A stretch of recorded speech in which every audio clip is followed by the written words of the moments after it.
2 number கொடுத்துருக்காங்க PQ ஓகேவா. அப்புறம் அதோட ரேஷியோ கொடுத்துருக்காங்க. ஆக்சுவலாக நம்ம ரேஷியோ இப்போ 1:2னா 1x, 2x இந்த மாதிரி எடுத்துப்போம் இல்லையா. இங்கே ரேஷியோ வந்து ஆல்ரெடி அது எக்ஸில் இருக்கனால குழப்பறனால நம்ம ஒரு டி அந்த மாதிரி எடுத்துக்கலாமா. T, XT அந்த ரேஷியோவில் இருக்குதுன்னு சொல்லியிருக்காங்க ஓகேவா. அப்புறம் என்ன கொடுத்துருக்காங்கன்னா HCF கொடுத்துருக்காங்க. HCF வந்து பார்த்தீங்கன்னா ரெண்டுக்கும் HCF வந்து எக்ஸ்ன்னு கொடுத்துருக்காங்க. HCF வந்து எக்ஸ்ன்னு கொடுத்துருக்காங்க ஓகேவா.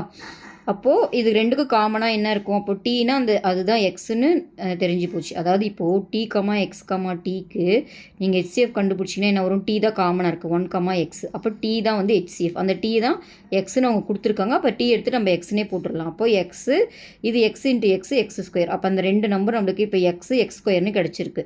இப்போது இதோட எல்சிஎம் கேட்குறாங்க. நம்மளுக்கு தெரியும் 2 நம்பர்னால் 2 நம்பரோட மல்டிஃபிகேஷன் வந்துட்டு PQனா அதோட அது எதுக்கு ஈக்குவலாக இருக்கும்னா HCF இன்ட்டு எல்சிஎம்க்கு ஈக்குவலாக இருக்கும். இது நம்மளுக்கு தெரியும் இல்லையா இந்த ஃபார்முலா.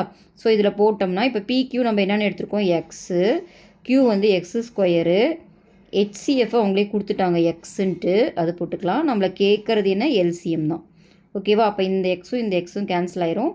அப்புறம் எல்சிஎம் வந்து பார்த்தீங்கன்னா எக்ஸ் ஸ்கொயர் ஓகேவா. இதுதான் இந்த சம்மோட ஆன்சர்.